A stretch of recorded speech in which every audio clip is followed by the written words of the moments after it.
In the wilderness of the American West, Reed Holston lives quietly, haunted by the ghosts of his past, clinging to old habits and silence like armor.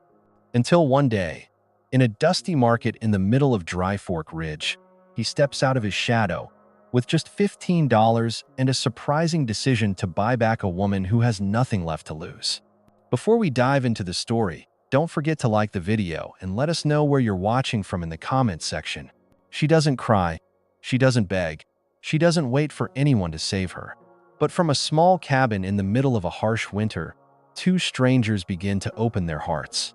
Not with promises, not with instant passion, but with patience, gentle touches, and trust built little by little. Reed Holston hadn't planned on buying anyone. He came to Dry Fork Ridge the way he always did, quiet, focused, and carrying only the list of things he needed to keep the ranch upright.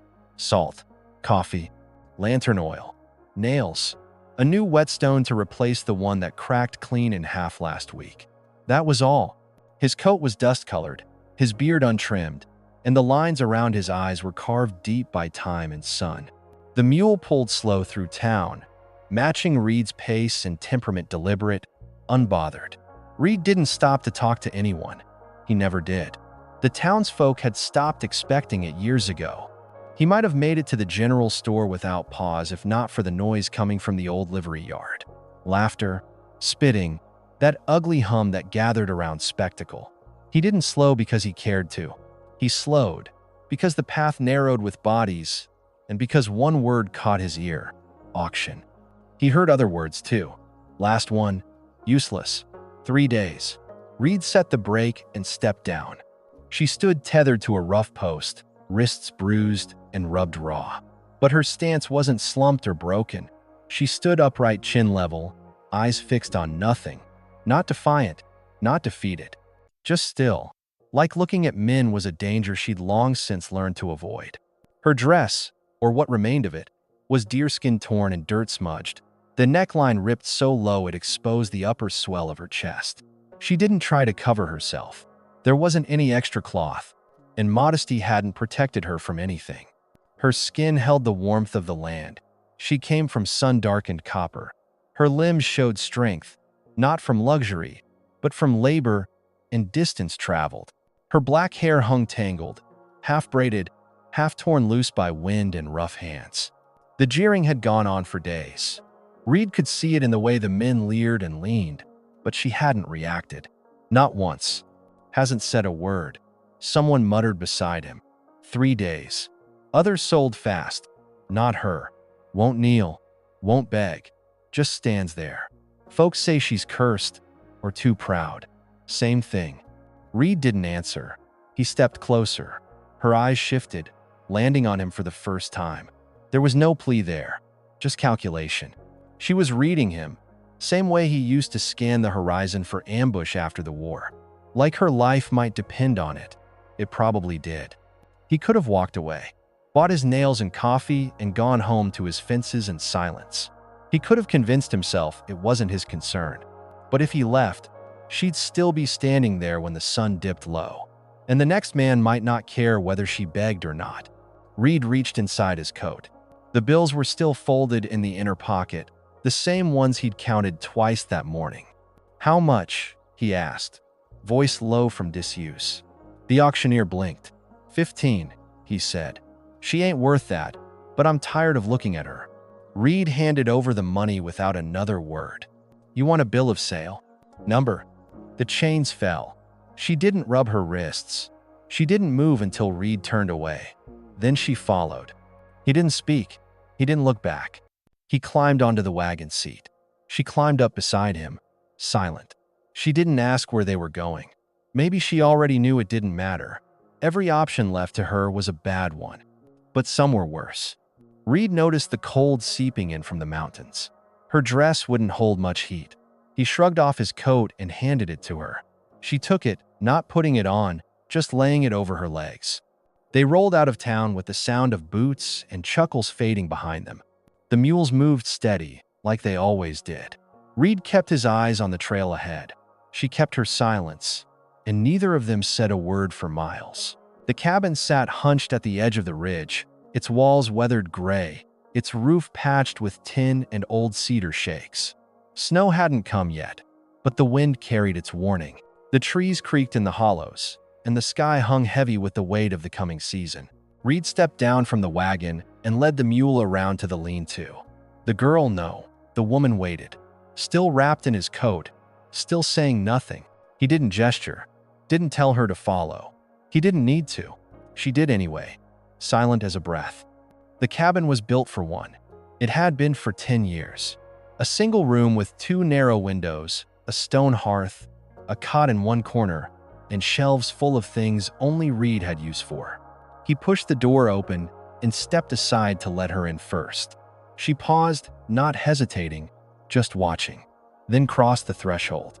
She looked around without touching anything, took in the stack of firewood by the hearth, the kettle still warm, the rifle hung above the door.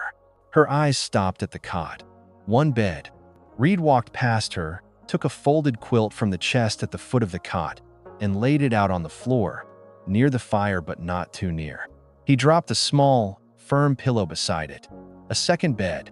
Not much, but it was space. Choice. He didn't say a word. He didn't explain or ask. He just moved to the kitchen shelf, poured a tin cup of water, and set it on the table between them. She took it, drank slow. Her hands, though roughened, didn't tremble. "I'll take the floor," he said after a while. His voice sounded too loud in the quiet. She didn't answer, but she nodded once. Just enough. Later, when stew simmered on the fire, he ladled some into 2 bowls. He placed one near the hearth, the other on the table. She crouched beside the fire and ate there, not looking at him. The spoon moved steady, controlled. She finished every drop and set the bowl aside without a word. He watched her, not to judge, just to understand. She'd been through something, maybe a lot of things, but she didn't act broken, not fragile, either. She was a storm on pause.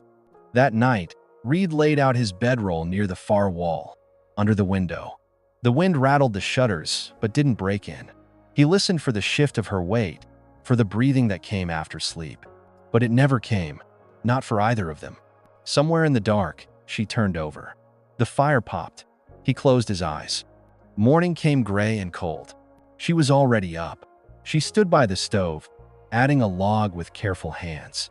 She still wore his coat. He moved slow, giving her space.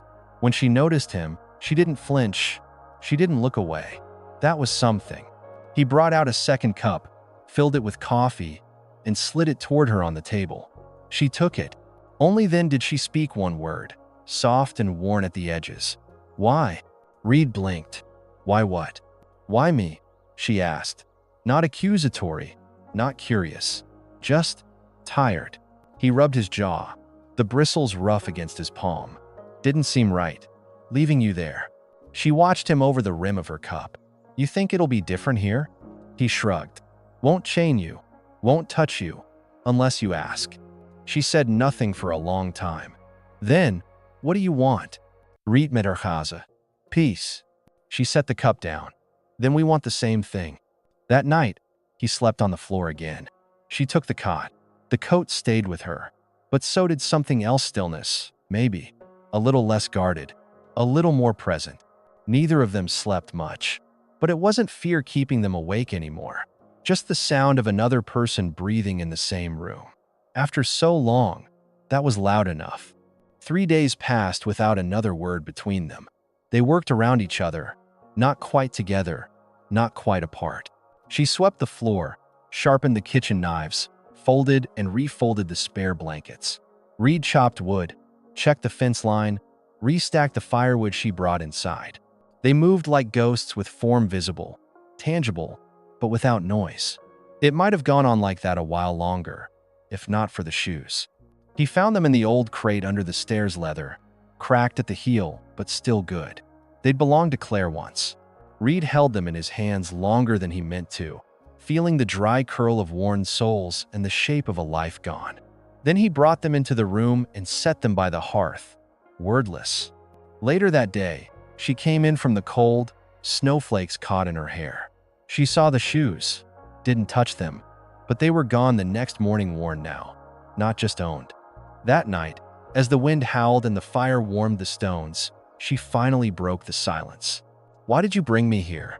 Her voice wasn't sharp, wasn't soft either, just plain. Reed was by the table, polishing a piece of tack with an old rag. He didn't turn. "Wasn't right, leaving you there. You could have walked away." "I could have," he agreed. She didn't ask more, but she didn't look away either. "I'm not property," she said next. "No," he said. "You're not. Not a wife either." Reed nodded. "Not unless you choose to be." A long silence passed between them. Then, "Why give me that choice?" "Because it's yours," he said simply. "Always should have been." She stared at him like he'd spoken a language nobody used anymore. Then, quietly, "No one's ever said that to me." He didn't reply. Words weren't his strength. Doing was. And what he was doing now, giving space, offering stillness, that was all he had to offer. The next morning, she went outside without asking, carried the axe to the stump and started splitting kindling. Her swings were controlled, practiced. She'd done this before, somewhere. She didn't flinch when the blade rang out or when the wind caught her braid and slapped it across her cheek. Reed watched from the doorway, arms crossed. He didn't stop her, didn't offer to help, but when she brought the pile inside, he met her eye and nodded once. It was the kind of nod one man gave another when a task was done right. She nodded back. That night, they shared stew again, closer now, not on opposite sides of the room. She sat at the table this time. The quiet between them had changed, not gone, just more companionable, like two people who'd chosen silence rather than having it forced on them. After dinner, she stood by the window, arms crossed over her chest. The stars were sharp tonight, cold and endless. "If I stayed," she asked, "what would I be?" Reed didn't look up from his cup. "What do you want to be?" She thought for a long time. "Safe." He nodded. "Then that's what you'll be." Her gaze didn't leave the sky, but her shoulders dropped just enough for him to notice. Later, when the fire had died low and she laid down on her cot, she didn't face the wall this time. She lay on her side, facing the center of the room. Facing him, he lay on the floor as always, arms crossed behind his head. The wind scraped against the shutters. The cold tried to push in, but the room felt warmer than it had in years. The morning started like the others. Quiet, cold, simple. Reed was out back, tightening the wire on the south fence. The frost hadn't lifted yet, and the air bit through the wool of his shirt. His gloves creaked with every pull on the pliers. Winter hung on, stubborn and slow to give up its hold.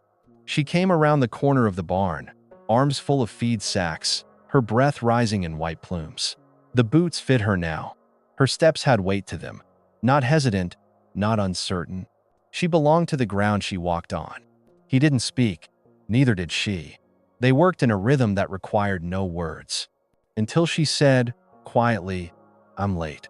Reed looked up, not startled, just focused. She wasn't looking at him.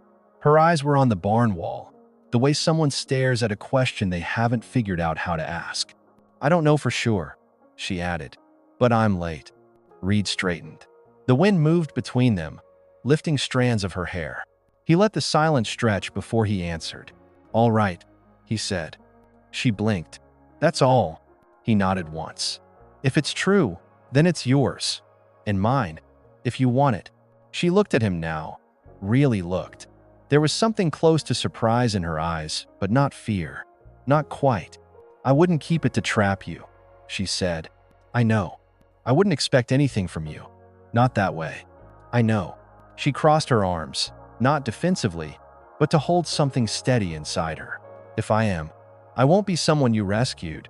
I won't raise a child nameless, without place." Reed walked toward her then, slow and sure. He didn't reach for her, just stood close enough that the space between them felt intentional. "What do you want?" he asked. "To stay," she said. "But not as a thing you keep, as a woman you chose." He met her gaze. "Then stay, as my wife, if that's what you want." She didn't answer right away, but when she did, her voice was quieter than the wind. "I want that," she said. "I want to be chosen, not owned." Reed nodded. That was enough.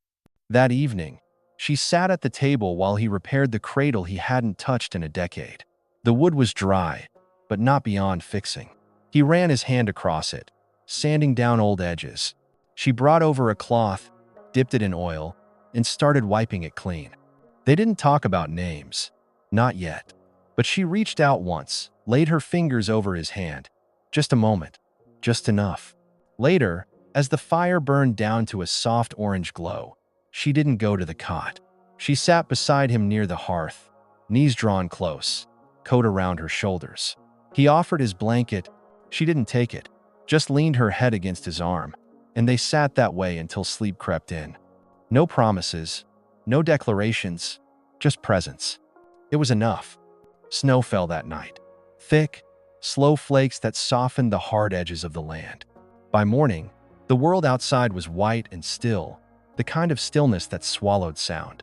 Inside the cabin, the fire burned low but steady. Reed stirred, blanket tangled around his legs. She was beside him, curled beneath his coat, her back to him but close enough he could feel her warmth. Neither of them spoke. Not at first. He rose quietly, added logs to the stove, and poured 2 cups of coffee.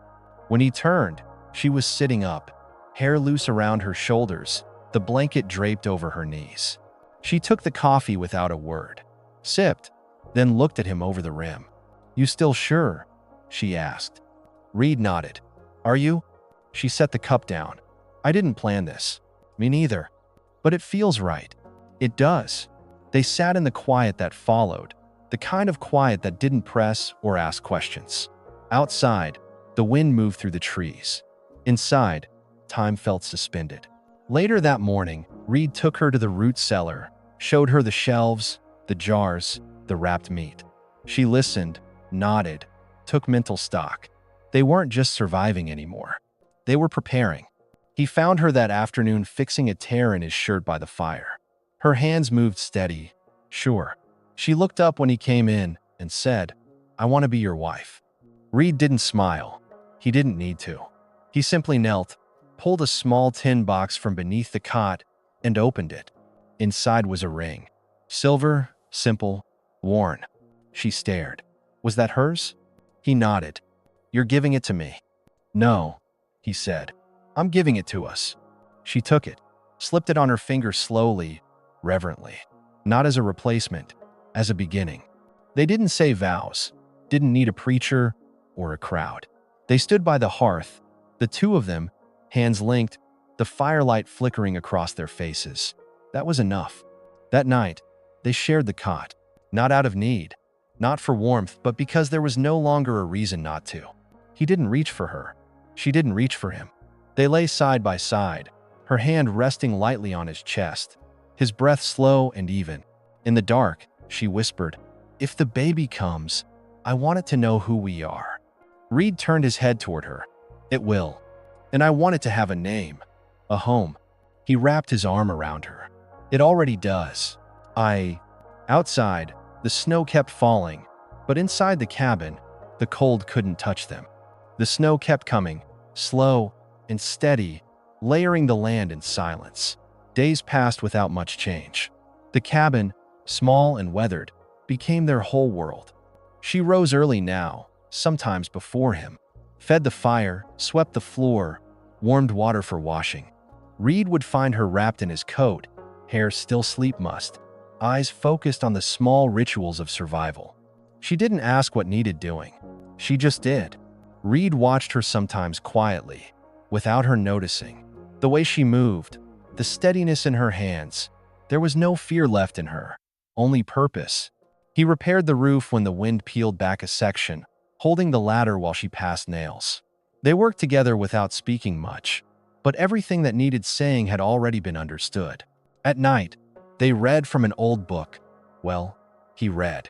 She listened, head on his shoulder, fingers tracing invisible shapes on the blanket. Sometimes she asked about the words. Other times, she just closed her eyes and listened to the sound of his voice. One afternoon, she reached for a map he kept rolled near the hearth. "Where would you go," she asked, "if you ever left this place?" He thought a long moment. "Nowhere. I've already come far enough." She unfolded the map, touched the edge of New Mexico with her finger. I used to dream about running, she said, but it always felt like running away, not towards something. Reed looked at her hand on the map, then at her face. You're not running now. No, she said. Now I'm rooted. The snow lightened in early March. Patches of earth appeared dark, wet, full of promise. She began planting seeds in small pots by the window. Beans, onion, dandelion from a pouch tied to her sash. I know it's early, she said, but life doesn't wait for perfect timing. And Reed smiled, a small, quiet thing. No, it doesn't. They spoke more now, not constantly, but enough. Conversations weren't about fear or obligation, just the simple things. What needed fixing, what she remembered from childhood, what made him laugh once, long ago. Sometimes, in the middle of the night, she'd roll over, press her cheek to his shoulder, and whisper a word in her language. He never asked for translations. He figured if it was meant for him, he'd feel it. One morning, she asked, "Would you ever leave me?" He shook his head. "I already did my wandering. This is where I stay." She nodded, then leaned in and kissed the corner of his mouth. It wasn't rushed, wasn't unsure. It felt like the final piece settling into place. The fire crackled in the stove. Wind moved along the roof like a whisper. They were no longer just surviving winter. They were living through it, together. It was late in the evening when she spoke. The wind had died down. The fire was low. They sat across from each other, him at the table, her near the hearth, mending a tear in one of his shirts. Outside, snow clung to the windowsills, thick as frostbite. "If I stayed," she said quietly, "not just for the winter, what would it mean?" Reed looked up from his coffee. He didn't answer right away. "I'm not asking what you want," she added. "I'm asking what it would mean to you." He set the cup down. "It'd mean you weren't just surviving here. You were choosing it." She nodded slowly. "Then I am." He tilted his head slightly. "You already have."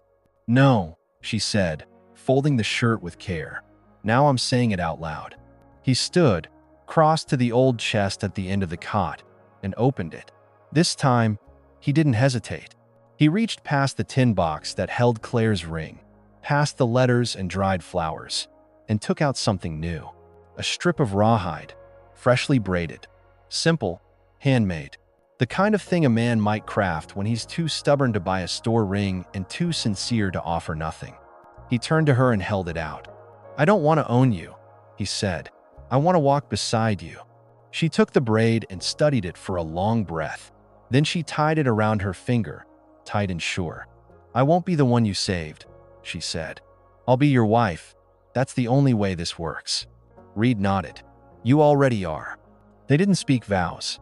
There was no preacher, no paper. But something passed between them in that moment. Something truer than legal names or ink.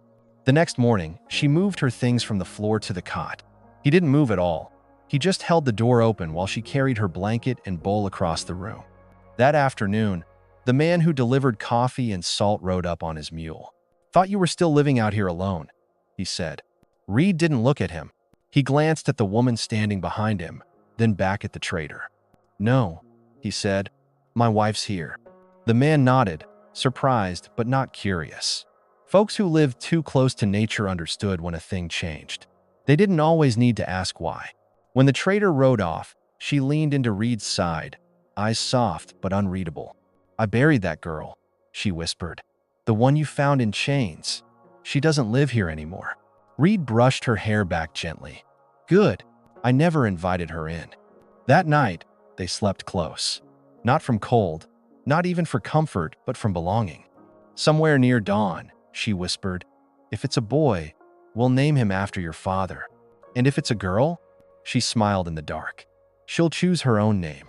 By late March, the snow no longer held the same weight.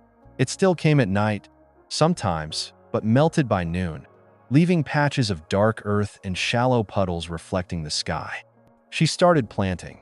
Not much, just a few seeds in the softer soil near the fence line. Onion, dandelion, something small and bitter from her pouch. She knelt in the dirt with sleeves rolled and hair braided back, sleeves damp with effort. Her fingers, once hesitant to touch anything, now pressed confidently into the ground. Reed watched from the porch, sharpening a draw knife, the sound steady and calm. "You know it's early," he said. She looked over her shoulder. "I know, but hope doesn't keep a calendar." He smiled at that, quiet and real. The rhythm of their days settled into something close to peaceful. Reed repaired the fence, one board at a time. She kept the pantry organized, sewed curtains from old flour sacks, tended her rows of sprouts like sacred things. They no longer lived beside one another. They lived together. One morning, she joined him for a ride out to the far ridge. The horses moved slow through the thawing ground, and she rode easy now, comfortable in the saddle, her hands firm but kind on the reins. They stopped by a stand of pines where the snow still clung stubbornly in the shade. Reed dismounted first, helped her down, not because she needed it, but because he wanted to. "This is where I buried Claire," he said after a while. "Right under that cedar." She didn't speak, just stood beside him. "I haven't been back in years," he admitted. She knelt slowly, took a small white stone from her pocket, and placed it at the base of the tree. "Not for her," she said softly, "for the part of you that never got to say goodbye." Reed swallowed hard. His hands curled into fists, then loosened. They stood there a while longer.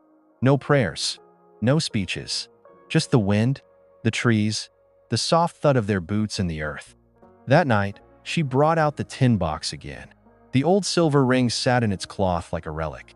She ran her fingers over it and said, "When the baby comes, let's bury this. Not because we're forgetting, because we're starting over." Reed nodded. "That sounds right." The next day, they cleared space near the window for a cradle. She didn't ask if he still had the old one. She simply measured the light, the warmth, the draft. "Babies need morning sun," she said. Reed began smoothing new pine boards. Later, as they sat together beneath the early stars, she reached for his hand. "You ever think this would be your life?" He looked at her for a long moment. "Number, but I'm glad I was wrong."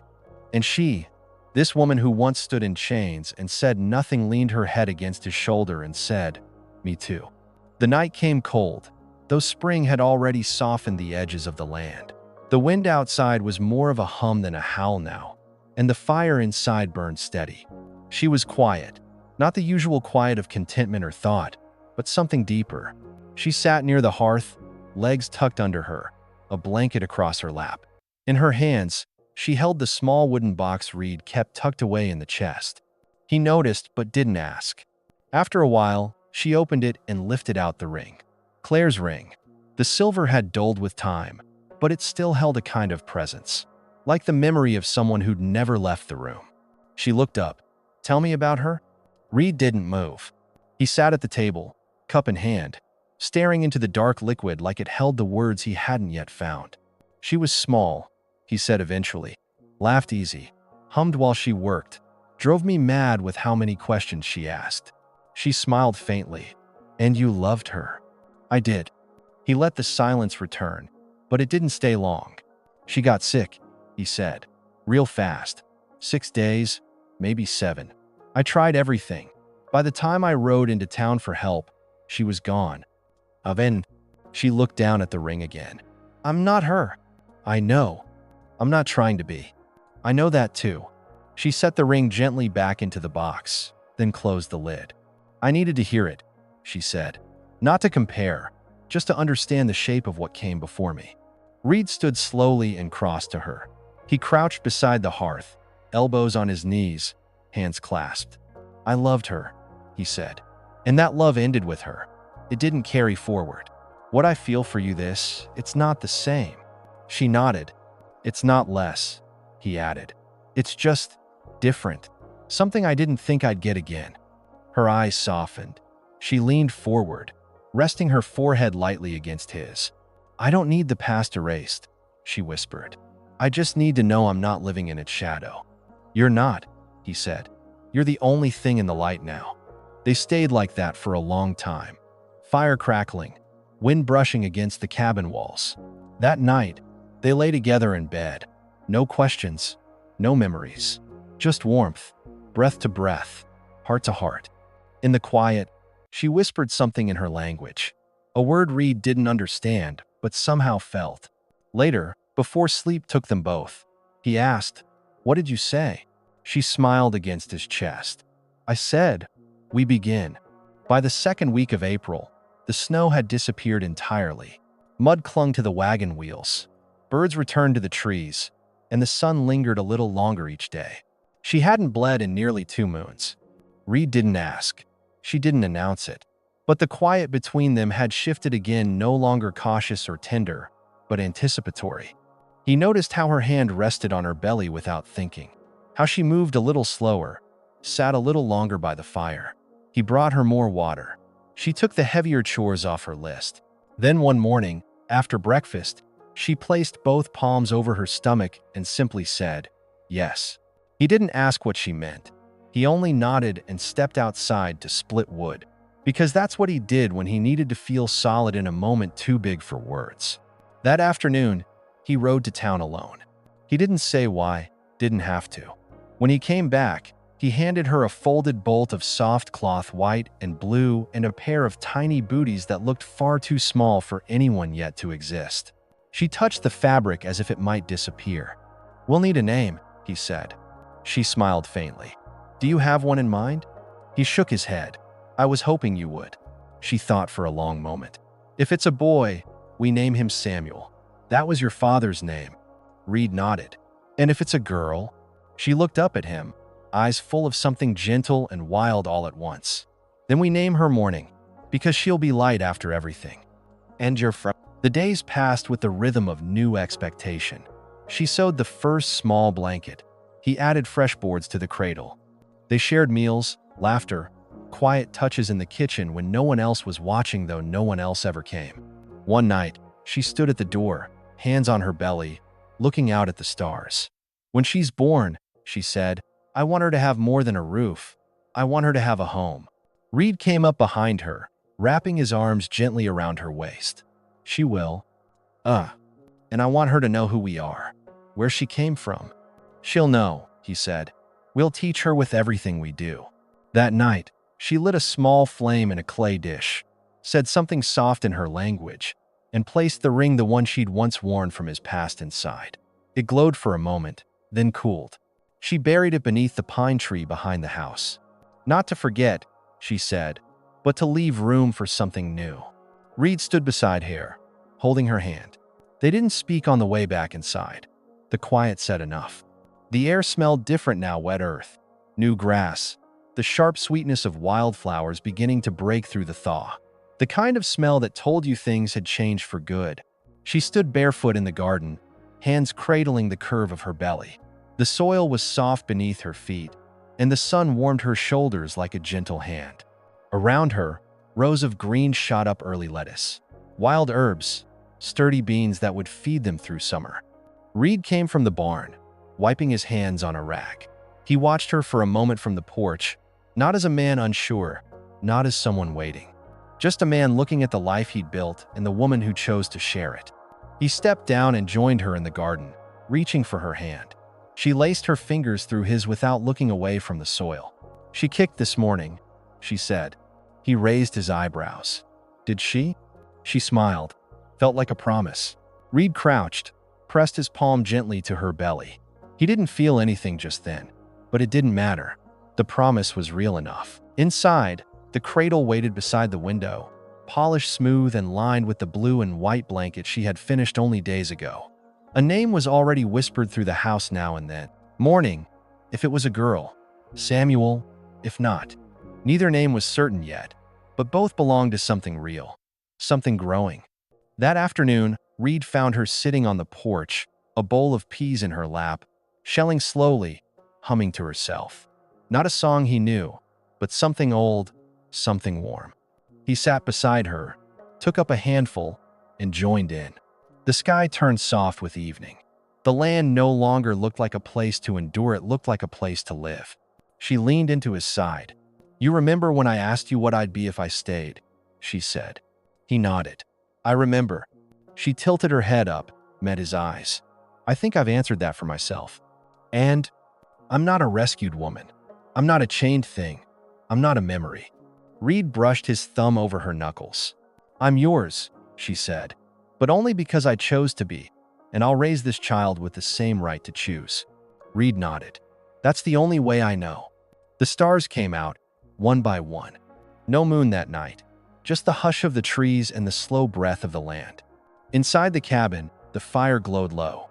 Outside, life continued, quiet and sure. And in that small corner of the Arizona territory, in a house once built for one, a family had taken root. Not everyone who enters our lives arrives with fanfare or promises. Some come quietly with nothing but a steady gaze, and somehow, the world begins to shift. Reed didn't come to save anyone. She wasn't waiting to be rescued. But between the silence of the land and the weight of memory, they found each other not through declarations, but through the daily choice to stay, to listen, to plant something new. This isn't a story of grand romance. It's a story that reminds us love can be quiet. Sometimes, love is simply setting down a blanket without asking, offering space instead of taking it, naming an unborn child in hope, not fear.